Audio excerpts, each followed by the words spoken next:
Everyone, welcome back to another video. My name is Sneha and आप देख रहे हैं मॉडर्न मॉम्स। आज के इस वीडियो में मैं आप सभी के साथ बात करने वाली हूँ छोटे बच्चों में जो गैस की प्रॉब्लम हो जाती है, जिसकी वजह से बच्चे बहुत ज़्यादा क्रैंकी हो जाते हैं, फजी हो जाते हैं। अपने बच्चे को कैसे रिलीफ दिला सकते हैं अगर उनको गैस बन गई है तो आज का ये जो वीडियो है ये सभी मदर्स के लिए बहुत हेल्पफुल होने वाला है, जितनी भी न्यूली मदर्स होने वाली हैं या जिनके बच्चे 6 महीने से छोटे हैं। बिकॉज गैस की जो प्रॉब्लम होती है वो 6 महीने तक बच्चों को थोड़ा परेशान करती है, बट 6 महीने के बाद क्या होता है, धीरे धीरे ये प्रॉब्लम ख़त्म होती जाती है क्योंकि बच्चे थोड़े बड़े होने लगते हैं एंड दूध का प्रोपोर्शन कम होने लगता है। हम प्यूरी फॉर्म में बच्चे को खाना इंट्रोड्यूस करने लगते हैं, तो उससे क्या होता है कि गैस की प्रॉब्लम किसी हद तक ख़त्म हो जाती है। तो इस वीडियो में मैं आप सभी के साथ शेयर करूंगी कि आपको किन चीज़ों का ध्यान रखना है कि आपके बच्चे को कम से कम गैस बने, और अगर आपके बच्चे को गैस बन गई है तो क्या आप घर में ही ऐसा कर सकते हैं कि घर में ही बच्चा ठीक हो जाएगा एंड इंस्टेंटली बच्चे को रिलीफ मिल जाएगा। तो आप इस वीडियो को पूरा देखिएगा। अगर वीडियो आपको पसंद आए तो लाइक जरूर कीजिएगा। जो लोग मेरे चैनल पे नए हैं, अभी तक सब्सक्राइब नहीं किया है मेरे चैनल को आपने, तो प्लीज मेरे चैनल को सब्सक्राइब जरूर कीजिएगा। सो विदाउट एनी डिले आइए वीडियो को स्टार्ट करते हैं।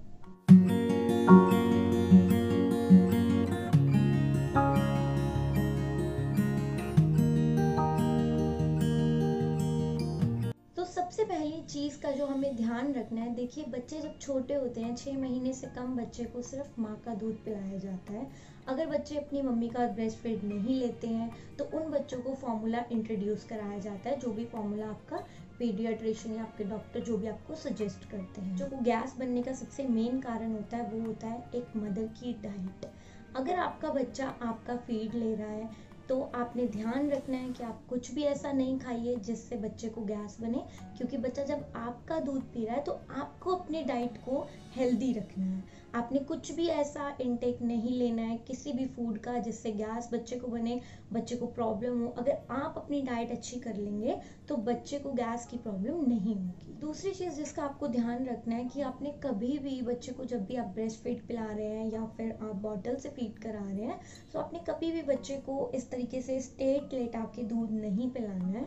उसके थ्रू क्या होता है कि जब बच्चा दूध पी रहा होता है तो काफ़ी एयर का इनटेक कर लेता है बच्चा, जिसकी वजह से क्या होता है कि बच्चे के पेट में बाद में वो एयर ब्लॉट करती है एंड बच्चे को प्रॉब्लम होती है।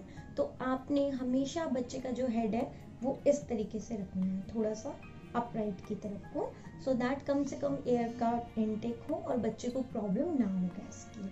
सो इस चीज़ का आपको बिल्कुल ध्यान रखना है कि स्ट्रेट लेटा के कभी दूध नहीं पिलाना, हमेशा अपराइट पोजीशन में लेटा के फिर अपनी गोदी में आपने दूध पिलाना है। या अगर आप बेड पे भी लेटा रहे हैं तो आप थोड़ा सा अपराइट पोजीशन पे बच्चे को लेटाइए, ठीक है। एंड तीसरी चीज़ जो सबसे ज़्यादा इम्पॉर्टेंट है, जब भी आप बच्चे को दूध पिला रहे हैं, दूध पिलाने के बाद आप बच्चे को अपने कंधे से लगाइए एंड उसकी पीठ पे थोड़ा सा मसाज कीजिए, या फिर आप उसकी पीठ पे से थपथपाइए 1-2 मिनट तक। उससे क्या होगा कि बच्चे को डकार आएगा, बर्प करेगा बच्चा। सो दूध पीते हुए जितना भी एयर अगर बच्चे के अंदर गया होगा, बर्प के थ्रू क्या होगा कि वो एयर बाहर आ जाएगा एंड बच्चे को परेशानी नहीं होगी दूध पीने के बाद।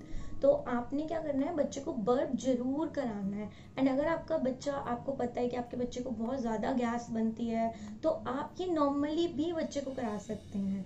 ऐसा नहीं है कि सिर्फ दूध पिलाने के बाद भी, आप नॉर्मली भी बच्चे को कंधे से लगा के इस तरीके से थपथपाएंगे, बच्चा बर्प लेगा तो उसको बहुत रिलीफ रहेगा, बिकॉज एयर जो है वो पेट में ब्लॉट नहीं कर रही होगी, बच्चा रिलीफ रहेगा उससे। चौथी चीज़ जिसका हम पेरेंट्स बहुत ज़्यादा ध्यान रखते हैं, हम बच्चे को टाइम टू टाइम मसाज देते हैं, तो उस टाइम पे हमने बच्चे के टमी को इग्नोर नहीं करना है। टमी पे हमने धीरे धीरे मसाज देनी है। उससे क्या होता है, जब हम टमी पे मसाज देते हैं तो बच्चा अपनी गैस रिलीज़ करता है एंड बच्चे को बहुत ज़्यादा आराम पड़ता है। तो आप टमी पे मसाज के लिए, मान लीजिए ये बच्चे का नेवल है, बच्चे के नेवल के पास आप इस तरीके से अपने फिंगर्स से इस तरीके से आप धीरे धीरे धीरे धीरे ऐसे ऐसे करेंगे, ऐसे ऐसे पॉइंट से, एंड आप धीरे धीरे इस तरीके से हाथ से छोटे छोटे सर्कल्स ऐसे ड्रॉ करेंगे, उंगली से थोड़ा सा प्रेस करके, सिर्फ ज़्यादा प्रेस आपने नहीं करना है। उससे क्या होगा कि बच्चे को बहुत आराम पड़ेगा एंड बच्चे को गैस में बहुत रिलीफ मिलता है इनसे। बिकॉज क्या होता है कि 6 महीने का जो बच्चा है ना, वो सिर्फ लेटा रहता है या वो गोदी में रहता है, ज़्यादा एक्सरसाइज वो बच्चा, ज़्यादा कुछ एक्टिविटी नहीं करते हैं ऐसे बच्चे। तो इसलिए हमें बच्चों की टमी मसाज जो है वो करनी चाहिए, सो दैट बच्चे को गैस ना बने, बच्चा हैप्पी बेबी रहे। एंड गैस रिलीफ के लिए हम कुछ एक्सरसाइजेस भी बच्चे को करा सकते हैं। नॉर्मल एक्सरसाइजेज हैं, ऐसी कोई हैवी एक्सरसाइज आपने बच्चे को नहीं करानी है। इसके लिए आपने क्या करना है, बच्चे के दोनों पैरों को आपने लेना है, ठीक है, दोनों पैरों को पकड़ना है एंड धीरे धीरे उसको बाइसिकल फॉर्म में आपने चलाना है। इससे भी बच्चे को गैस में बहुत रिलीफ पड़ता है, बिकॉज जब बॉडी में एक फिजिकल एक्टिविटी होती है, गैस घूमती है, तो गैस पास ऑन होती है अगर आप ये बाइसिकल वाली एक्टिविटी बच्चे को कराएंगे तो।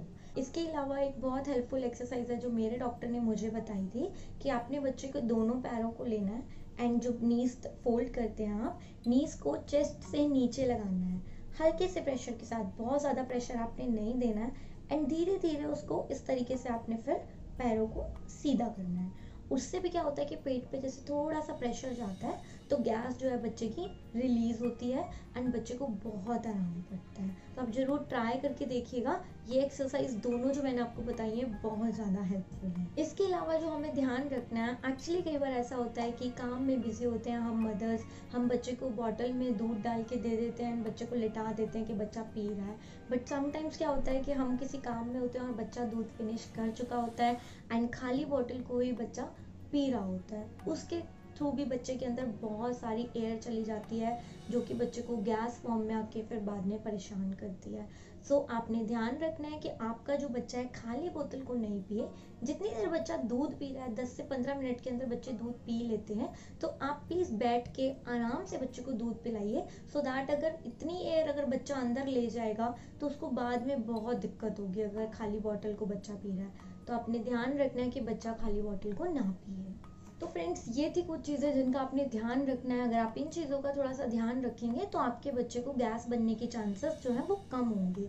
बट एट द एंड मैं आपको बताना चाहती हूँ, अगर इन सब चीज़ों का भी आपने ध्यान रखा है फिर भी बच्चे को गैस की बहुत ज़्यादा प्रॉब्लम हो रही है, प्लीज़ आप अगर फॉर्मूला बच्चों को दे रहे हैं तो प्लीज़ उसे चेक करवाइए। मे भी हो सकता है कि वो फॉर्मूला आपके बच्चे को सेट नहीं बैठ रहा है, बिकॉज मेरे साथ भी यही प्रॉब्लम हुई थी। मेरी बेटी को इतनी ज़्यादा गैस की प्रॉब्लम हो गई थी, मैं सब कुछ कर चुकी थी बट वो ठीक नहीं हो रही थी। एट द एंड गाइज मैंने यही किया कि जो फॉर्मूला मैं अपनी बेटी को दे रही थी, मैंने सोचा क्यों ना मैं एक बार इसे डॉक्टर को चेक करवाऊँ। तो डॉक्टर के थ्रू ही प्रिस्क्राइब किया हुआ था बट वो मेरी बेटी को सेट नहीं बैठ रहा था। तो मैंने जब डॉक्टर को दिखाया, मैंने उनको बताया कि मैं बहुत ज़्यादा परेशान हूँ, इसको इतनी ज़्यादा गैस बनती है, इवन देन मैं सब चीज़ों का ध्यान रख रही हूँ फिर भी। तो डॉक्टर ने मुझे बोला कि आप एक बार ये फॉर्मूला चेंज करके देखिए एंड उन्होंने जो मुझे नेक्स्ट फॉर्मूला लिखा, जब मैंने उसे इंट्रोड्यूस किया अपनी बेटी को, तो काफ़ी हद तक मुझे ये जो गैस की प्रॉब्लम थी इससे छुटकारा मिल गया। तो प्लीज़ अगर आप भी सब कुछ कर चुके हैं उसके बाद भी बच्चे को गैस ठीक नहीं हो रही है, सो एक बार अपना फॉर्मूला जो बच्चे को दे रहे हैं ना उसको भी एक बार डॉक्टर को चेक करा लीजिए क्या वो बच्चे को ठीक बैठ रहा है या नहीं। अब हम बात करते हैं अगर बच्चे को गैस बन गई तो कैसे हम बच्चे को घर में ठीक कर सकते हैं। सो इसके लिए मैं क्या करती थी, हम सभी के घर में किचन में इजीली अवेलेबल रहती है हींग। तो हम क्या करते थे, थोड़ा सा पानी लेते थे, उसको गुनगुना किया एंड उसके अंदर एक चुटकी हींग डाला थोड़ा सा एंड उसको उसके अंदर प्रॉपरली मिक्स कर दिया। मिक्स करने के बाद बच्चे का जो नेवल है उसके आसपास उस हींग को जो पेस्ट है वो लगाना आपने एंड थोड़ा थोड़ा बच्चे के तलवों पे लगाना है एंड ये जो नेल्स होते हैं बच्चों के इन पे लगाना है। इंस्टेंटली आप देखेंगे कि बच्चे को गैस रिलीज होगी एंड जो बच्चा इतना क्रैंकी हो रहा होगा, आपका फजी हो जाते हैं जैसे बच्चे, जब गैस उनको बनती है बच्चे बहुत परेशान हो जाते हैं, उसमें आप देखेंगे कि धीरे धीरे बच्चा जो है वो रिलीफ फील करेगा। इसके अलावा आप ग्राइप वाटर बच्चे को दे सकते हैं, ये भी गैस में बहुत हेल्पफुल होता है एंड ग्राइप वाटर के ऊपर सब लिखा होता है कि कितने एज के बच्चे को कितना देना है आपने, ये उसके ऊपर अवेलेबल होता है। तो ग्राइप वाटर भी आप ट्राई कर सकते हैं। अब इसके अलावा फॉर डाइजेशन हम क्या यूज़ करते थे गाइस, हम यूज़ करते थे सौंफ का पानी।